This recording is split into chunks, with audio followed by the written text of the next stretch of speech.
America ने जो आरोप लगाए हैं यूक्रेन युद्ध में चीन रूस को हथियार देने की तैयारी कर रहा है, उसकी बाकायदा जो स्क्रिप्ट है ये कहा जाए वो अभी की नहीं है, बल्कि इसकी स्क्रिप्ट तो बहुत पहले तैयार कर ली गई थी।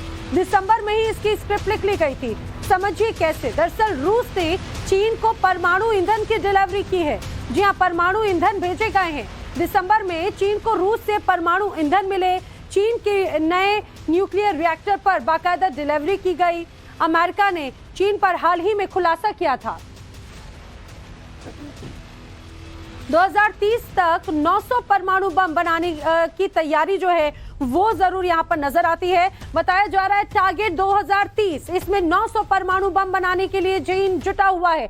आप समझ सकते हैं कितनी बड़ी साजिश है। चीन तो एक तरफ किस तरह से साजिश रचता है वो तो नजर आता है, लेकिन अब रूस भी और बेलारूस यहाँ पर एक साथ नजर आते हैं।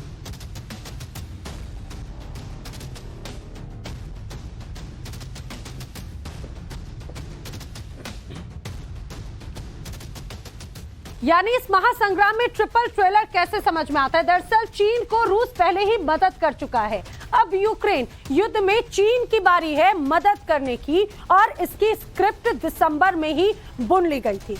आपको बताते हैं दरअसल ये जो पूरी तैयारी है, इसकी पूरी तैयारी दिसंबर माह में ही की जा चुकी थी। बड़ी संख्या में, बड़ी तादाद में परमाणु ईंधन रूस को चीन की तरफ से भेजे गए। चीन के चाबंगिया जो द्वीप है वहां पर रूस का परमाणु ईंधन पहुंचा था, ये भी जानकारी सामने आती है। चांगबियो द्वीप पर चीन ने नया न्यूक्लियर रिएक्टर एक्टिव कर दिया है और चीन को परमाणु बमों को बढ़ाने में और भी ज्यादा अब मदद मिल सकेगी। आपको बताते चले मिशन 2030 का है चीन का। 2030 का मिशन क्या है? दरअसल 2030 तक चीन को 900 परमाणु बम बनाने हैं, ये एक यूएस की तरफ से जारी रिपोर्ट में दावा किया गया है। दरअसल न्यूक्लियर पावर वाइज अगर देखा जाए तो इसमें अगर देश की बात करें तो उसमें अगर रूस की सबसे पहले बात करते हैं तो रूस के पास में 5977 परमाणु हथियार हैं।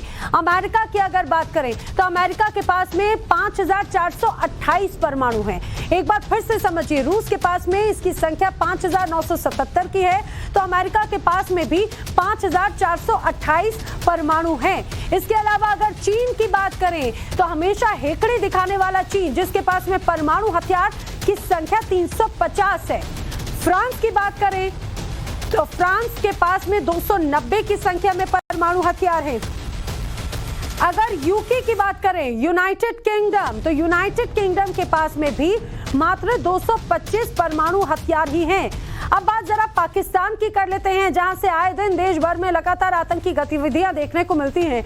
पाकिस्तान परमाणु लिहाज से 165 परमाणु हथियार पाकिस्तान के पास में हैं। भारत के पास में 160 परमाणु हथियार हैं।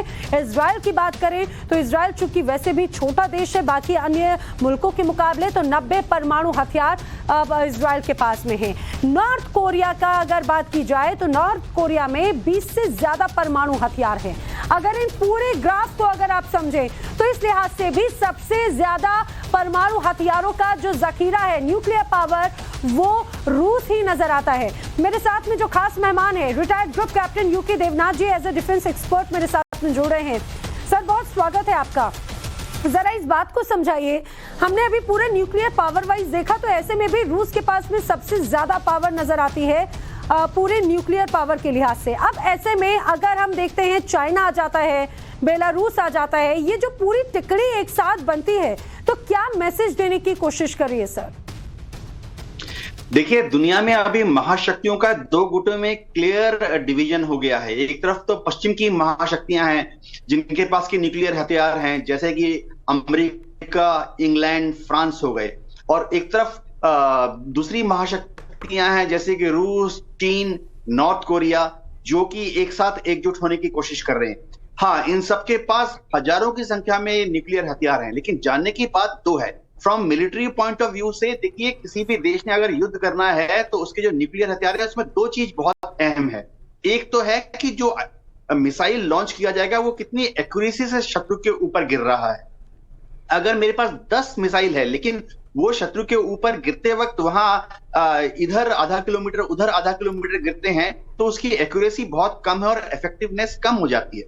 इसी तरह से हजारों न्यूक्लियर बॉम्ब किसी के पास हो सकते हैं, लेकिन उसकी यील्ड कितनी है, यानी हो सकता है वो 100 किलो टन का हो और हो सकता है वो 10 मेगा टन का हो। तो उसका एक एक वॉरहेड कितना भयंकर, कितना विशाल, कितना खतरनाक है, ये भी एक बहुत महत्वपूर्ण पॉइंट है। लेकिन जहां तक बेलारूस की बात है, बेलारूस के लुकाशेंको अभी चीन में घूम रहे हैं। उन्होंने चीन के विजिट के दौरान शी जिनपिंग से जो मुलाकात की है, उन्होंने क्लियरली उनको बोला है कि बेलारूस भी चीन को सपोर्ट कर रहा है और चीन यूक्रेन और रूस के युद्ध में सामने आए और दोनों जी। पक्षों को शांति वार्ता की तरफ बढ़ाए। देखिए, इसमें न्यूक्लियर वॉरहेड की बात हो रही है। यूक्रेन और रूस के युद्ध में बार बार ये कहा जा रहा है कि शायद रूस टैक्टिकल न्यूक्लियर वेपन्स का इस्तेमाल यूक्रेन के ऊपर करे, लेकिन ऐसा जी जी। नहीं होगा, क्योंकि रूस को भी मालूम है कि अगर उसने टैक्टिकल न्यूक्लियर वॉरहेड्स का इस्तेमाल किया तो नेटो देशों को एक बहाना मिल जाएगा कि वो यूक्रेन के अंदर जो रूसी फौजी ठिकाने हैं उसके जी। ऊपर पश्चिमी देश भी अपने टैक्टिकल न्यूक्लियर और सर वॉरहेड फायर कर सकते हैं। शायद चाइना, बेलारूस और रूस भी बखूबी जानते हैं कि अगर ये तीनों आते हैं तो उसका जवाब अमेरिका के भी पास में जरूर होगा।